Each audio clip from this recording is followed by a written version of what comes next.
So hi guys, welcome back to the part third of utility analysis. सबसे पहले देखते हैं कि हमने फर्स्ट दो पार्ट्स में क्या क्या कवर किया है, क्या क्या उसकी इंपॉर्टेंस है। फिर हम देखेंगे कि इस चैप्टर में हम क्या पढ़ने जा रहे हैं, इस पार्ट 3 में हम क्या करने जा रहे हैं। ठीक है, तो फर्स्ट पार्ट में हमने देखा था कि what is utility, what is the concept of utility analysis, what is a different type of utility, जिसमें हमने देखा था कि यूटिलिटी एक क्वालिटी है किसी भी प्रोडक्ट की जिससे वो अपने कंज्यूमर को सेटिस्फाई करता है। ठीक है, फिर हमने पार्ट 2 में देखा था कि यूटिलिटी एनालिसिस के अम्ब्रेला के अंडर हम दो लॉज के बारे में पढ़ेंगे।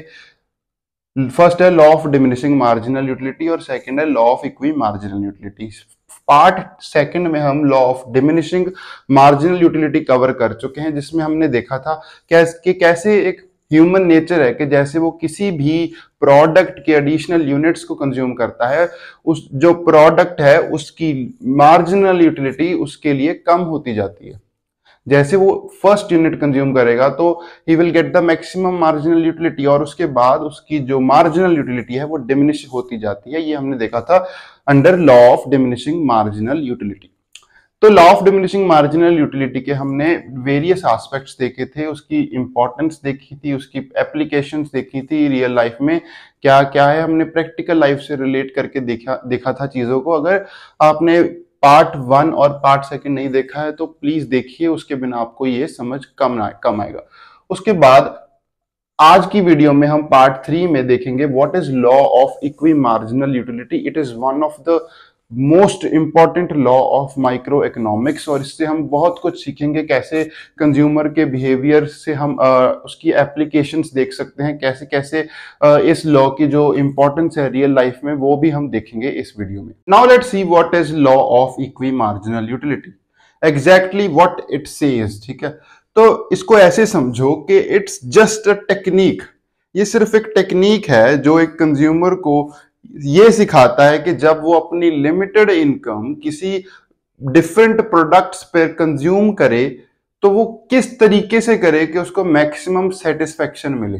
ठीक है, तो हम ये सब जानते हैं कि हम किसी प्रोडक्ट को, अपनी इनकम को किसी प्रोडक्ट पे इसीलिए कंज्यूम करते हैं ताकि हमें मैक्सिमम सेटिस्फेक्शन मिले। ठीक है, एक आपको मनी की मार्जिनल यूटिलिटी मिल रही है और एक उस प्रोडक्ट की मार्जिनल यूटिलिटी। आप अपनी मनी को तभी स्पेंड करोगे जब जो प्रोडक्ट है उसकी मार्जिनल यूटिलिटी ज्यादा है, और आपको in case of marginal utility आपको प्रॉफिट हो रहा है। ठीक है, तो उस प्रॉफिट के लिए आप अपनी मनी को स्पेंड करते हो, या ऐसे कह लो कि आप अपनी मनी को एक्सचेंज करते हो फॉर दैट प्रोडक्ट।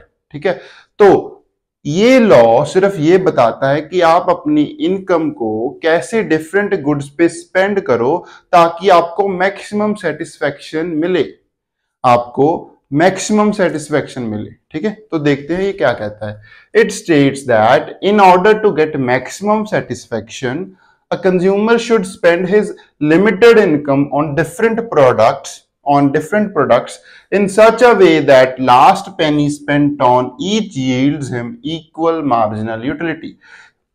अब ये डेफिनेशन को एक बार देख लो, मैं अभी इसको बिल्कुल समझाने पे फोकस नहीं कर रहा हूं। सबसे पहले हम एक रियल लाइफ एग्जांपल से चीजों को समझेंगे और फिर देखेंगे कि ये डेफिनेशन आपको समझ आई है कि नहीं। ठीक है, तो अभी तक आपको सिर्फ ये समझना है कि it's just a technique for consumer.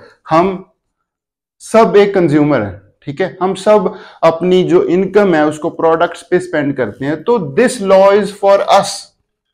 तो ये हम सब कंज्यूमर्स को एक टेक्निक बता रहा है कि आप डिफरेंट प्रोडक्ट्स पे अपनी रियल इनकम को कैसे स्पेंड करें ताकि आपको मैक्सिमम सेटिस्फेक्शन गेन हो। ठीक है, तो अब इसको डिटेल में समझने की कोशिश करते हैं। तो अब एक रियल लाइफ एग्जांपल से समझने की कोशिश करते हैं कि what is law of equi marginal utility और कैसे ये हमारी हेल्प करता है to get the maximum satisfaction out of our real income, out of our real limited income. ठीक है, तो हमने सबसे फर्स्ट चैप्टर में देखा था कि जो हमारे रिसोर्सेज हैं वो लिमिटेड हैं, और हमारे जो रिसोर्सेज हैं वो लिमिटेड है, और हमको अपनी इनकम ऐसे स्पेंड करनी है कि हमें मैक्सिमम सेटिस्फेक्शन मिले। बिकॉज एक कंज्यूमर का जो अल्टीमेट गोल होता है वो यही होता है कि वो मैक्सिमम सेटिस्फेक्शन गेन करे। आप अपनी मनी किसी भी प्रोडक्ट पे स्पेंड करते हो, क्योंकि marginal utility of money is less and the marginal utility of that product is more, इसलिए तो आप एक्सचेंज कर रहे हो। ठीक है, अगर आपकी जो मनी की मार्जिनल यूटिलिटी है वो ज्यादा होगी तो आप उसको स्पेंड ही नहीं करोगे उस प्रोडक्ट के लिए। ठीक है, आप किसी भी चीज को एक्सचेंज तभी करते हो क्योंकि जो दूसरी चीज है वो आपको ज्यादा मार्जिनल यूटिलिटी दे रही है। ठीक है, अब आप इसको ऐसे समझो, आपके पास एक टॉय है, ठीक है, आप बच्चे हो, आपके पास एक टॉय है, आप उसको इसलिए दूसरे टॉय से एक्सचेंज करोगे अगर वो टॉय आपको मैक्सिमम और मोर मार्जिनल यूटिलिटी प्रोवाइड कर रहा होगा। ठीक है, इसीलिए आप अपना टॉय किसी को दोगे और उससे अपना टॉय लोगे। तो this is how it works, this is how it works. इसलिए आप अपनी मनी देते हो किसी को और उसका प्रोडक्ट ले लेते हो क्योंकि वो प्रोडक्ट आपको ज्यादा मार्जिनल यूटिलिटी प्रोवाइड कर रहा होता है। अब ये लॉ एक कंज्यूमर को सिखाता है कि अपनी इनकम कैसे स्पेंड करे ताकि उसको मैक्सिमम सेटिस्फेक्शन मिले, ताकि उसको मैक्सिमम सेटिस्फेक्शन मिले अपनी मनी सेक्रीफाइस करके। ठीक है, तो देखते हैं कि कैसे इस लॉ के अकॉर्डिंग हम इस दो प्रोडक्ट्स में से सब्स्टिट्यूशन करते हैं और हम मैक्सिमम सेटिस्फेक्शन गेन करते हैं। ठीक है, तो लेट्स अज्यूम कि आपके पास 5 रुपए हैं और आपको और हर एक प्रोडक्ट की जो फर्स्ट 1 यूनिट है, सॉरी फर्स्ट नहीं, जो 1 यूनिट है वो 1 रुपए की है। ठीक है, तो ये तो बात क्लियर है कि आप सिर्फ 5 यूनिट खरीद सकते हो दोनों प्रोडक्ट्स की, टोटल 5 यूनिट्स ही खरीद सकते हो। ठीक है, अब आपको इस तरीके से ये खरीदना है कि आपको मैक्सिमम सेटिस्फेक्शन मिले। तो ये लॉ हमारे पास है और इस लॉ के अकॉर्डिंग अब हम काम करेंगे ताकि हमें मैक्सिमम सेटिस्फेक्शन मिले, क्योंकि ये लॉ कहता है कि अगर इसके अकॉर्डिंग काम करोगे तो आपको मैक्सिमम सेटिस्फेक्शन मिलेगी, नहीं तो आप मैक्सिमम सेटिस्फेक्शन नहीं गेन कर पाओगे और आप लॉस में रहोगे। ठीक है, तो ये लॉ कहता है कि spend your income in such a way that last units of money spent on each product yields you same marginal utility. ठीक है, तो देखते हैं कि कैसे ये हो सकता है। तो अगर हम इस फर्स्ट प्रोडक्ट ए की 4 यूनिट्स को बाय करें और इसकी 1 यूनिट को बाय करें तो क्या last unit same marginal utility दे रही है? इसकी लास्ट यूनिट हमें 6 मार्जिनल यूटिलिटी दे रही है और इसकी लास्ट यूनिट हमें 10 दे रही है। तो no, this is not how we are working according to this law. ठीक है, तो ये तो नहीं होगा। अब ऐसा करते हैं कि इसकी 4 यूनिट बाय करते हैं प्रोडक्ट बी की और इसकी 1 यूनिट बाय करते हैं। ठीक है, तो क्या हम इस लॉ के अकॉर्डिंग काम कर रहे हैं? तो इसकी लास्ट यूनिट हमें 12 मार्जिनल यूटिलिटी दे रही है और इसकी लास्ट यूनिट हमें 4 मार्जिनल यूटिलिटी दे रही है। तो still the last unit is not yielding us equal marginal utility, तो यहां भी हम इस लॉ के अकॉर्डिंग काम नहीं कर रहे हैं। ठीक है, तो कैसे हम इस लॉ के अकॉर्डिंग काम कर सकते हैं? ठीक है, तो अगर मैं इसकी 3 यूनिट बाय करूं और इसकी 2 यूनिट बाय करूं तो क्या इस लॉ के अकॉर्डिंग काम कर रहे हैं? देखते हैं, इसकी लास्ट यूनिट मुझे 8 मार्जिनल यूटिलिटी प्रोवाइड कर रही है और इसकी लास्ट यूनिट भी मुझे 8 मार्जिनल यूटिलिटी प्रोवाइड कर रही है। सो यस, अब ये लॉ एप्लीकेबल हो गया है। Last unit of both products yielding us same marginal utility. ठीक है, तो ये वो तरीका है जिससे हम मैक्सिमम सेटिस्फेक्शन गेन कर रहे हैं। तो क्या हमें इस लॉ के मान लेनी चाहिए और आंखें बंद करके इस पे भरोसा कर लेना चाहिए? नहीं, हम अपनी नॉलेज के हिसाब से देखेंगे क्या ये मैक्सिमम सेटिस्फेक्शन का पॉइंट है। ठीक है, तो अब हम इसकी जो टोटल मार्जिनल यूटिलिटी है उसको देखते हैं कि कितनी है। ठीक है, इसको ऐड करते हैं। तो हमने इसकी 3 यूनिट्स बाय करी, सो 12 प्लस 10 प्लस 8, और इसकी हमने 2 यूनिट्स बाय करी तो 10 प्लस 8। तो देखते हैं what is the total. 12 plus 10, 22, 22 plus 8 is 30, 30 plus 10 is 40, and 40 plus 8 is 48.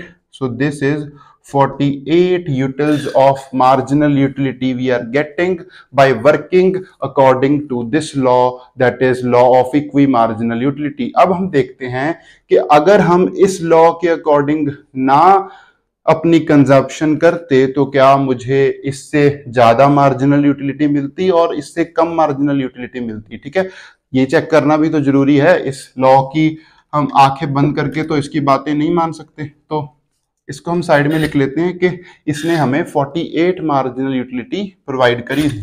ठीक है, now let's work against this law. ठीक है, तो अब हम इसकी 4 यूनिट बाय करते हैं और इसकी 1। तो अब देखते हैं what is marginal utility, total marginal utility 8 + 6, 4 unit of product A and 1 unit of product B. Let's check what is the total.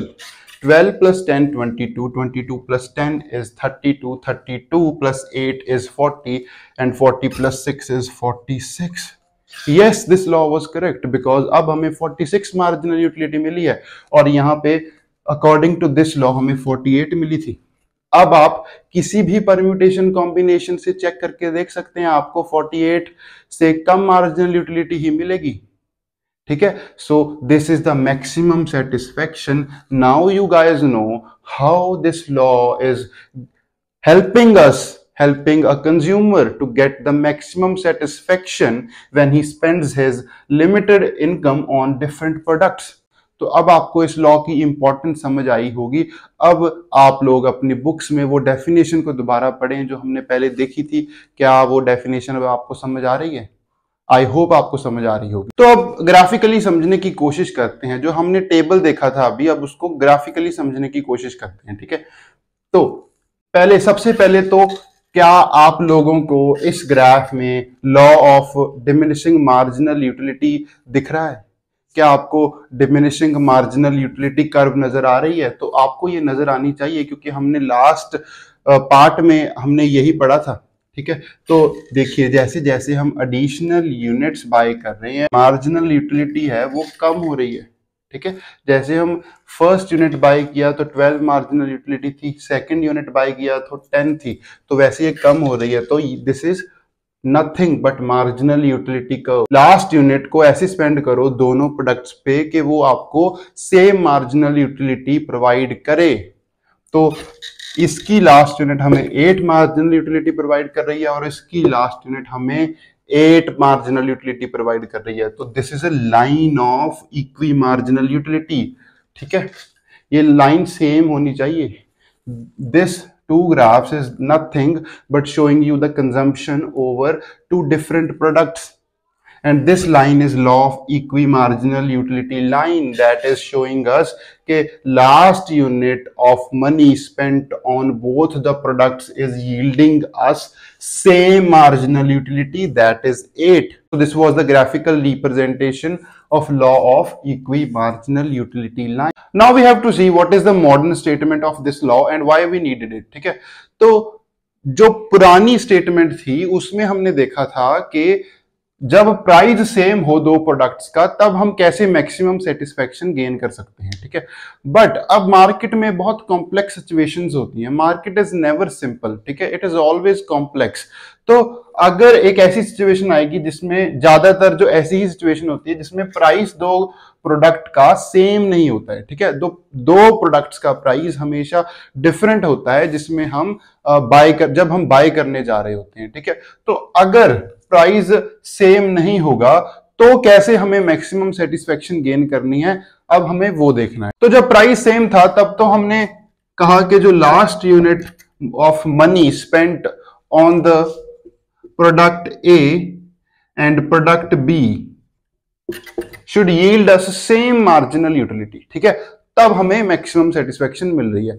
Now the price is unequal. ठीक है, sorry, this is marginal utility.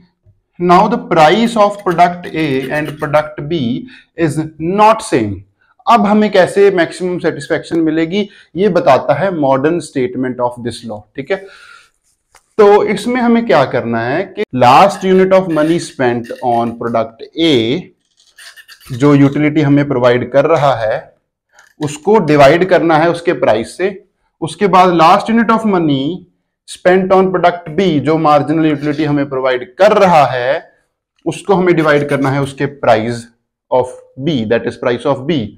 अगर ये situation होगी then this is the point of maximum satisfaction according to the modern statement of this law.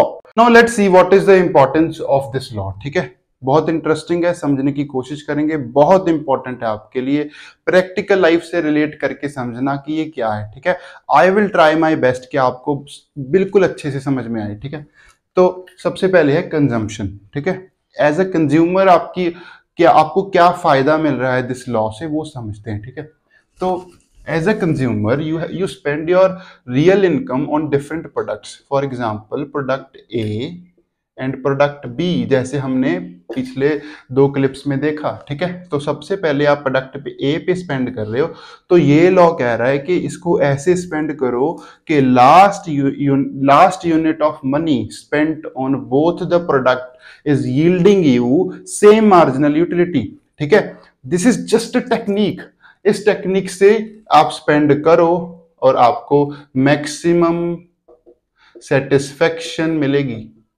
ठीक है, तो as a consumer if you are getting maximum satisfaction, that is the importance for you. So this is the importance in consumption. और आपने ये भी देखा था कि अगर आप इस लॉ के अकॉर्डिंग स्पेंड नहीं कर रहे हो अपनी इनकम को, तो you are not getting maximum satisfaction. ठीक है, तो आप लॉस में हो कहीं ना कहीं। ठीक है, तो this is importance in consumption.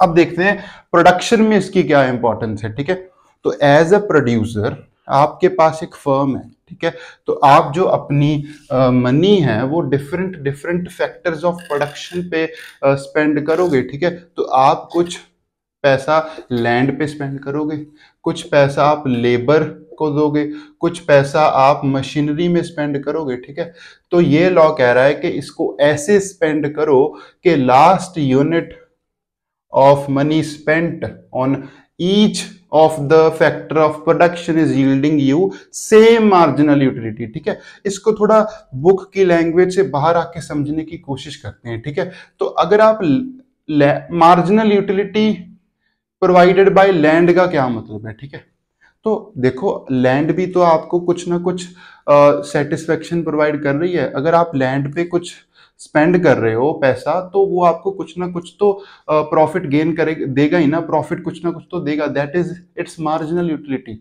तो इसको ऐसे स्पेंड करो, ये कह रहा है कि last unit spent on each of the factor of production is yielding you same marginal utility.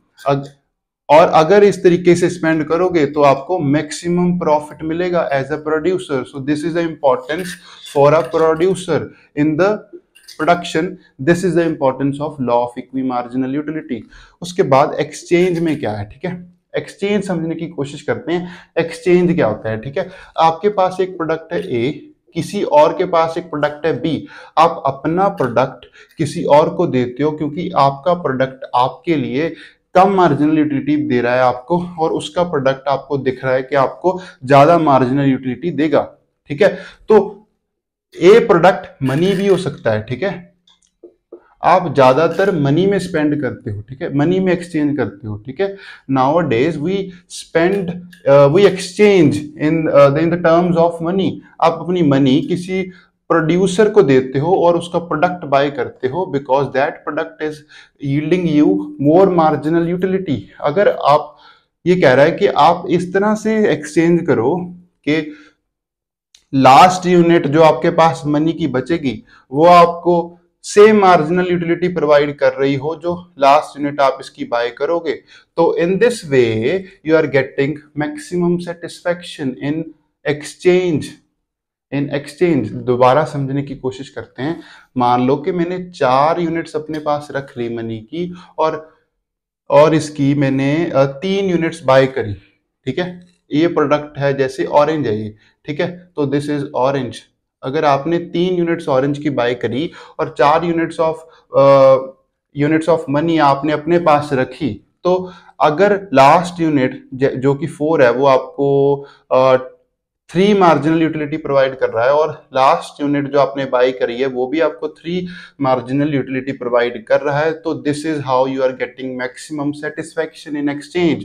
तो इस ऐसे आप इस लॉ को एक्सचेंज में भी यूज कर सकते हो in order to get the maximum satisfaction. ठीक है, उसके बाद है distribution between saving and consumption. ठीक है, आपकी जो इनकम होती है वो आप दो तरीके से स्पेंड करते हो, या तो आप उसे कंज्यूम कर रहे हो for the fulfilment of your needs, और या आप उसको सेव करते हो। ठीक है, कुछ आप हिस्सा कंज्यूम करते हो, कुछ सेव करते हो।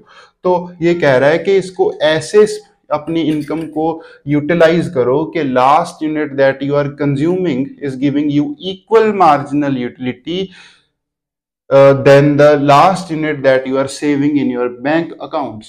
ठीक है, तो in this way you can use this law in the distribution between saving and consumption in order to get the maximum satisfaction. And the last one is distribution of assets. ठीक है, आप अपनी जब मनी इनकम को save करते हो तो आप डिफरेंट डिफरेंट प्लेसेस पे सेव करते हो सकता है आप शेयर खरीदो, हो सकता है आप इसको एफडीआई में सेव करो, गोल्ड में स्पेंड करो, और कहीं भी और स्पेंड करो। ठीक है, तो ये कह रहा है कि इसको इस तरीके से स्पेंड करो अपनी इनकम को कि last unit that you have spent on each of the place is giving you same marginal utility. ऐसे आप maximum satisfaction, maximum profit earn कर पाओगे। सो this is the importance of law of equi marginal utility, very important law. अगर आपको कोई भी चीज नहीं समझ आई तो आप कमेंट में मेंशन कीजिए, I will definitely help. Let's see what is the criticism of law of equi marginal utility. सबसे पहले consumers are not fully rational. ठीक है, तो रैशनल कंज्यूमर क्या होता है? जो हमेशा ये सोचे कि अपनी जो सेटिस्फेक्शन है उसको कैसे मैक्सिमाइज किया जाए by spending his real income on different products. ठीक है, तो हर कंज्यूमर रैशनल नहीं होता है। ठीक है, वो इतना सोचता नहीं है। उसके बाद है कंज्यूमर्स आर नॉट कैलकुलेटिंग। ठीक है, तो हर कंज्यूमर इतना कैलकुलेटिंग नहीं है कि वो जाके अपनी जो मनी स्पेंड करने से पहले सोचे, इतना कैलकुलेट करे। ठीक है, तो consumers are not really, all consumers are not really calculating. ठीक है, तो शॉर्टेज ऑफ गुड्स। ठीक है, ये लॉ कह रहा है कि अपनी मनी ऐसे स्पेंड करो कि जो ज्यादा सेटिस्फेक्शन, ज्यादा मार्जिनल यूटिलिटी जो प्रोवाइड कर रहा है प्रोडक्ट, वो बाय करो आप। अगर वो प्रोडक्ट मार्केट में अवेलेबल ही नहीं है, ठीक है, उसका कोई सब्सटीट्यूट अवेलेबल है जो उतनी मार्जिनल यूटिलिटी आपको नहीं प्रोवाइड कर रहा है, देन व्हाट। ठीक है, तो if there is a shortage of good that then this law cannot be applicable। ठीक है, उसके बाद है influences।